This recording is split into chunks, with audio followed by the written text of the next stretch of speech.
On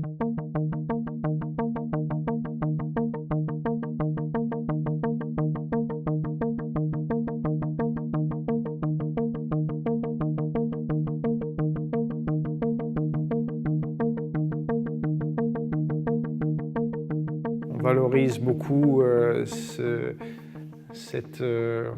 l'ambition de repousser les limites, d'aller plus loin, de faire à la Terre ce qu'elle ne peut pas faire, ce qu'elle n'a pas su faire, ce que personne ne lui a fait faire. Moi, ça ne m'intéresse pas beaucoup. Plutôt que d'essayer de lui faire faire ce pourquoi elle n'est pas faite, je préfère essayer de comprendre ce qu'elle est capable de faire et ce qu'elle aspire à faire. Voilà.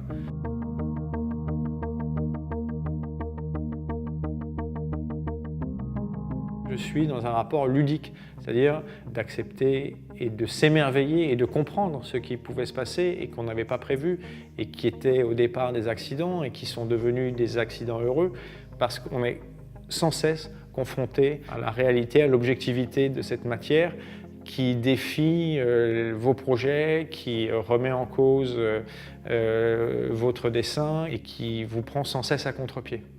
Et la grâce et la poésie de l'accidentel, elle réside dans un équilibre subtil entre une réussite et un échec. Voilà, ce qui est voulu et ce qui est accidentel. Et c'est là ma pratique artistique.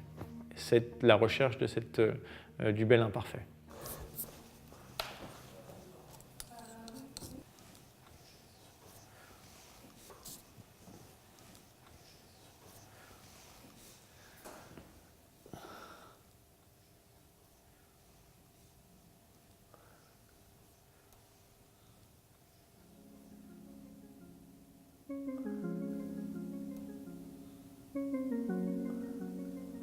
Je crée des piscines, je crée des à-pics, je crée des pentes, je crée des tremplins, des fentes où l'émail va avec ravissement se répandre, s'accumuler, couler, combler.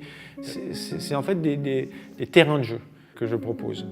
Et mon ambition est que mes pièces soient des pièces presque des pièces d'émail, des volumes d'émaux. Voilà. En fait, je suis à la recherche de volumes en émail.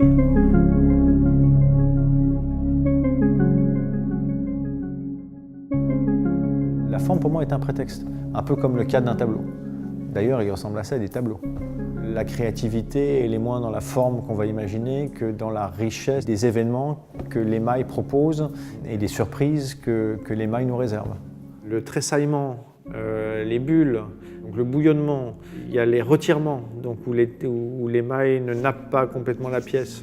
Un émail va se mettre à couler, donc essayer de susciter ces coulures, ou un émail accumulé par flaque à un endroit va changer de couleur.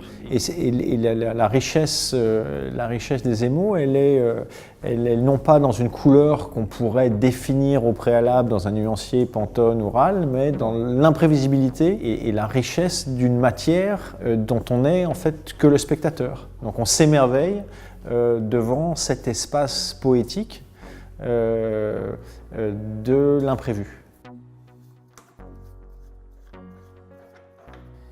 Plein de choses. Ça va être chaud. Il y a plein de retirements. Bon. Et là, c'est très très curieux ce qui s'est passé. Et cette ligne est incompréhensible. J'assume complètement le fait de me poser au second plan vis-à-vis de la matière. C'est pour moi la matière qui est l'acteur principal.